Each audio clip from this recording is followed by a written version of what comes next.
Ladies and gentlemen, welcome back to Ms. TV Total Football. I've been meaning to talk about this football club for a little while now, and I'm so glad I get the opportunity to speak about it because, do you know what? There's actually a lot to admire about this club. There's a lot. The way they operate, the way they compete on a regular basis. Obviously, they are the champions of season 25-26. I'm talking about Liverpool, ladies and gentlemen. I mean, this season, I have to say they've done a bit of a madness. I did not expect them to win the Premier League under a new manager, Arne Slot. Yes, the fundamentals were always there. Klopp left them in a very fine situation. The base work was there. The foundation was there.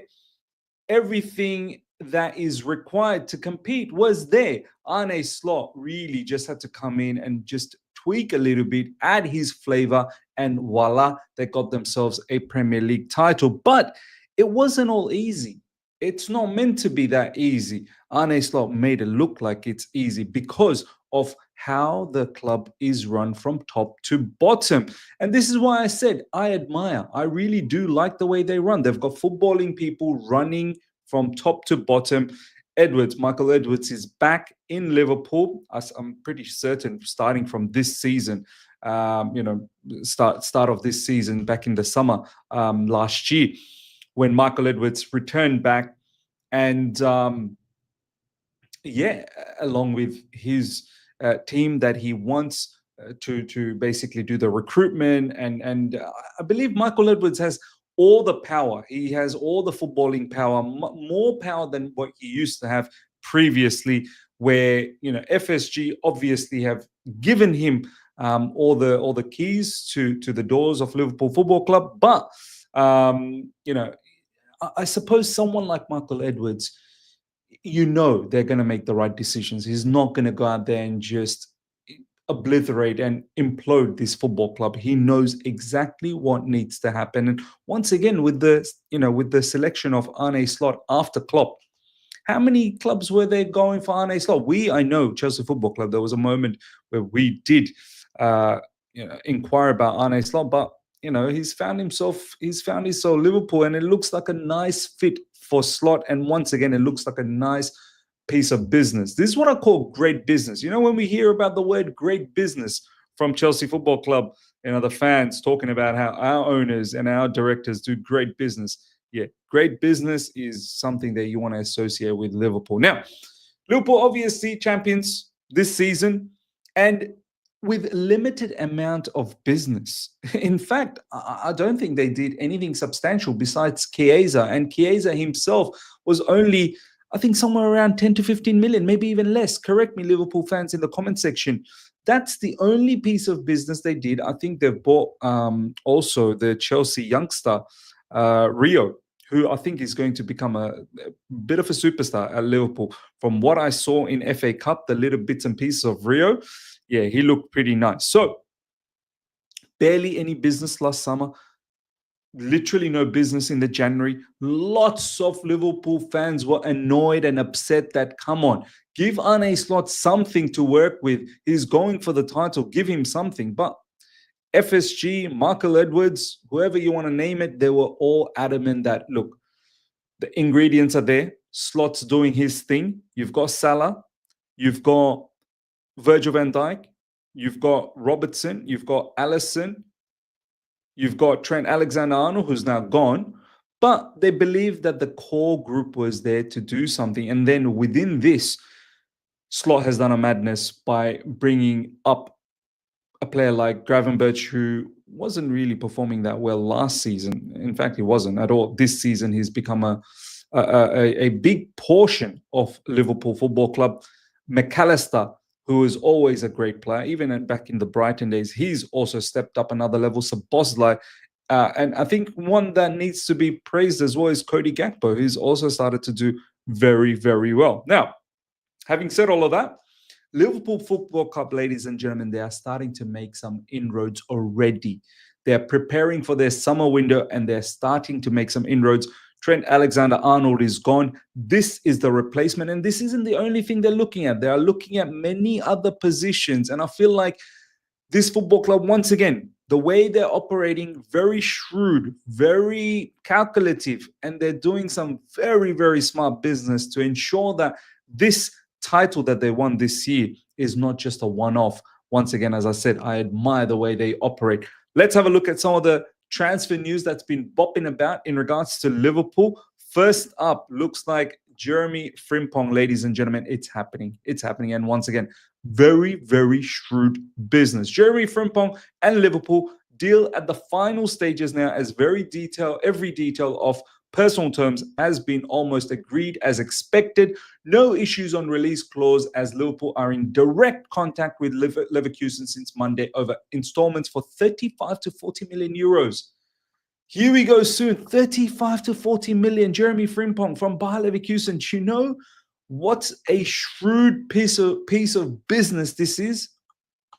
This is what I mean. Like, they don't do much, but whatever they do, it's with a lot of impact. It's with a lot of impact. They need a right-sided player. They've got Connor Bradley, who I'm pretty sure is going to step up his involvement next season a lot. Seems like a fine youngster, Connor Bradley, who can bomb forward, give something in attack, and defend as well. Obviously not as great as Trent Alexander-Arnold on the ball, but Connor Bradley can still provide something. But you know, defensively, he is superior to Trent Alexander-Arnold. Now they look like they're adding Jeremie Frimpong, and smart business, great business, 35 to 40 million euros. Frimpong has been an absolute revelation for Leverkusen on that right side. He can play furthest up. Who knows? Maybe Salah might start playing through the center. I don't know. But it's a good option. Frimpong can play as a right wing. He can play as a right mid. He can play as a right back. If you ever want to go back three, he can play as a wing back. Dutch connection with Slot. And already in Liverpool, there's a lot of Dutch connections there. Virgil van Dijk, Cody Gakpo, Gravenberch. Frimpong will find very, seamlessly getting integrated. He'll feel like he's at home. And as I said, a robust, a very attack-minded, who can defend, whose work ethics are very, very good. He's got goals, got assists. Smart business. Ladies and gentlemen, let me know your thoughts about Jeremie Frimpong to Liverpool. Next up, now this might not happen, but at least they're putting themselves in the mix to have a conversation. And you never know. You never know. Liverpool's not a club to be looking down upon. A serious club. They can pay serious money. They're not going to do it from the get-go, but they can. Virgil van Dijk's on serious money. Salah's on serious money. But of course, those players have done stuff for Liverpool. Florian Wirtz, is he going to be someone who's going to come in and demand all that type of money? And is Liverpool going to oblige to that? Probably not. But David Ornstein, Orny, making Liverpool fans nice and horny. Liverpool made contact with Florian Wirtz camp to express interest in signing playmaker if he leaves Bayer Leverkusen and is keen on moving to England. Liverpool FC admiration, long-standing but unclear whether the 22-year-old plans to exit Bayer Leverkusen or Germany. Another Bayer Leverkusen player. Now, the interest for this player is immense. Bayern Munich are all over this. German international, Bayern Munich, whenever they get a chance to have a German superstar, more times than none, they end up at Bayern Munich. So Bayern Munich are trying to entice this player, make him the face of Bayern Munich, obviously, playmaker. Liverpool need a playmaker because Trent Alexander-Arnold was a playmaker.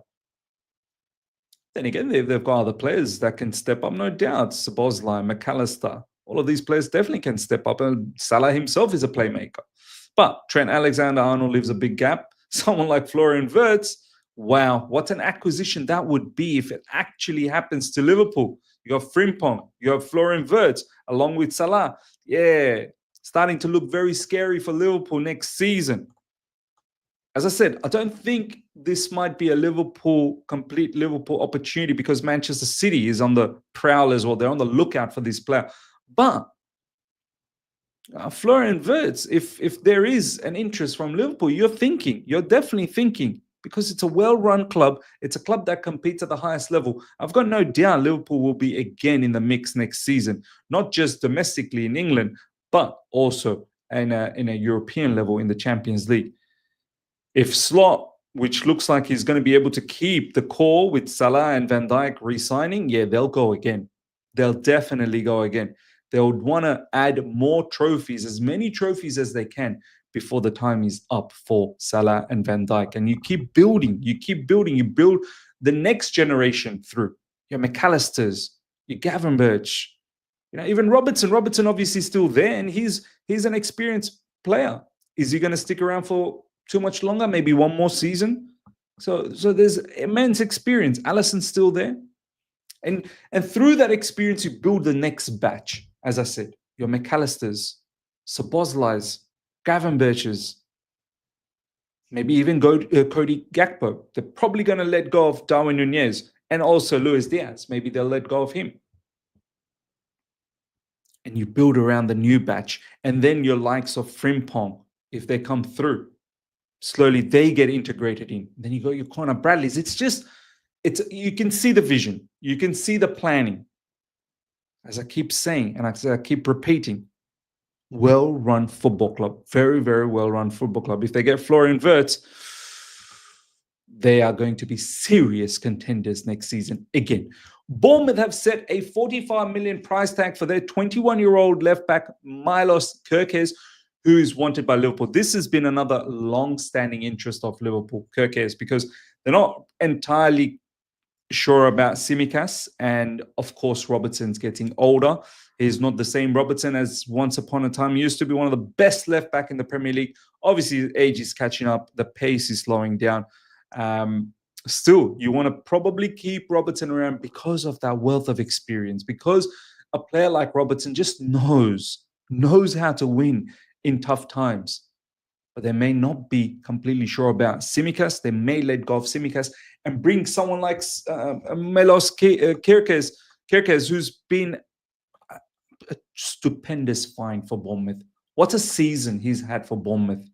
He was killing it even last season, but this season, yes, now he's starting to get noticed by a lot of teams out there, Liverpool being one of them. He would be unbelievable for Liverpool. No doubts about that.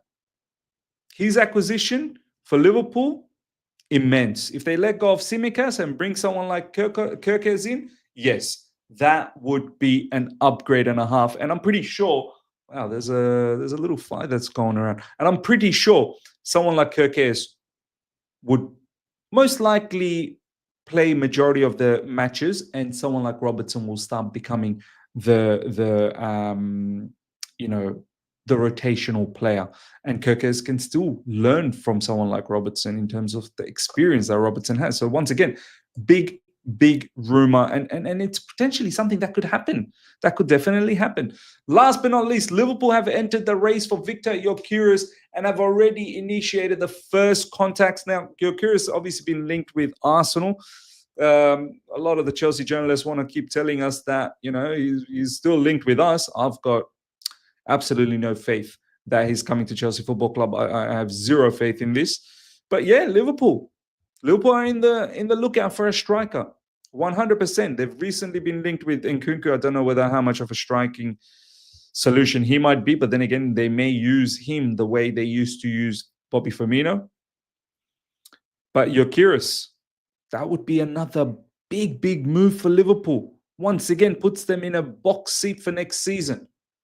If they can swipe him away from Arsenal, because Arsenal look like they are in the front runners to get Gyökeres. If they can get this guy under Arsenal's nose, that's big. They're also linked with Isak. If somehow, look, even if they don't do any of this and they do the Isak business somehow, I don't know. I'm just putting it out there because they are linked with Isak too.